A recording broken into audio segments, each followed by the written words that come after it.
Toxic relationship की जो है ना एक इस्तेलाह हमने सुनी गुज़िश्ता सालों के अंदर। इस जेन जी ने, ये पिछले 20 सालों में जो बच्चे पैदा हुए, उन्होंने ये टर्म बोला। हमारे बड़ों बुजुर्गों को टॉक्सिक रिलेशनशिप की समझ नहीं आती थी। अपने एक रिश्तेदार, अपने एक बुजुर्ग को मैंने पूछा, अपने पोते के साथ खेल रहे थे, मैंने कहा जी आपका जो बेटा है वो अपने इन बच्चों के साथ कैसे पेश आता है, और आपके जो अब्बा जी थे वो आपके साथ कैसे पेश आते थे। जरा आप ये ज़हन में रखते हुए मुझे ये बताइए कि आप क्या समझते हैं कि आज की जनरेशन अपने बच्चों के साथ ठीक कर रही है या आपके वालिद साहब वाली जनरेशन आपके साथ ठीक कर रही थी? आप दरमियान में बैठे हैं ना, आपने अपने पोते को भी देखा है, अपने बेटे को बसूरत बाप भी देखा है और अपने वालिद को भी बतौर बाप देखा है। कहते बड़ा फर्क है यार पुत्र, बड़ा फर्क आ गया। मैं कहा जी क्या?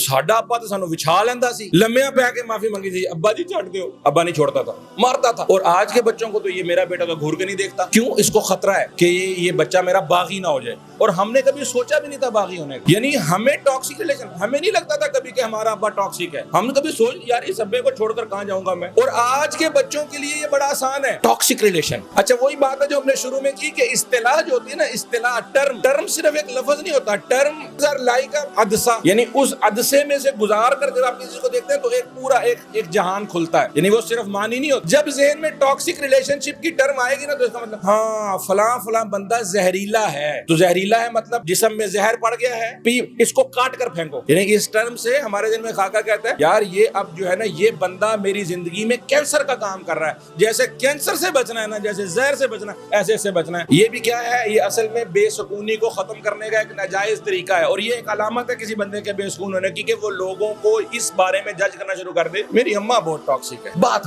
पर बातें सुना देती, अब्बा जी बहुत टॉक्सिक है, खावंद बीवी को कहता है, बीवी खावंद को कहती है, दोस्त को कहते हैं। एक रिश्ता खत्म, दूसरा खत्म करते करते क्या है? अच्छा जिस मुआशरे से ये टर्म आई है उस मुआशरे को देख लीजिए वहां क्या हुआ। इस टॉक्सिक रिलेशनशिप ने उनके दरमियान ताल्लुकात, कता ताल्लुकी को जायज कर दिया। कता ताल्लुकी अल्लाह ने कहा अल्लज़ीना यनकुज़ूना अहदल्लाहि मिन बादि मीसाक़ि व यक़तऊना मा अमरल्लाह। अल्लाह कहता है मिलाओ, ये कहते हैं तोड़ो। ये भी सोचना पड़ेगा कि कता ताल्लुकी की कोई जायज सूरत है नहीं है। इस्लाम तो कहता है कि यहूदियों का, पिछली कौमों का बड़ा गुनाह ये था कि उन्होंने उन रिश्तों को तोड़ा जिन रिश्तों को अल्लाह जोड़ने का हुक्म देता है। कितनी लंबी बातें सिला रहमी पर अगर हम करें तो जुमे चाहिए इस पर। सिला रहमी अल्लाह के अर्श से जुड़ी हुई है। अल्लाह कहता है जो बंदा तोड़ेगा ये सिला रहमी अल्लाह तो उसको तोड़। ये बड़े गुनाहों में से है, बड़े कबीरा गुनाहों में से है कता रहमी, रिश्तों को तोड़ देना। अब जब टॉक्सिक रिलेशनशिप की टर्म आती है तो फिर हम किसी को नहीं देखते इस टॉक्सिक रिलेशनशिप की तलवार में अम्मा से भी कता ताल्लुकी, अब्बा जी से भी कता ताल्लुकी, भाइयों से कता ताल्लुकी, चाचे मामे से कता ताल्लुकी,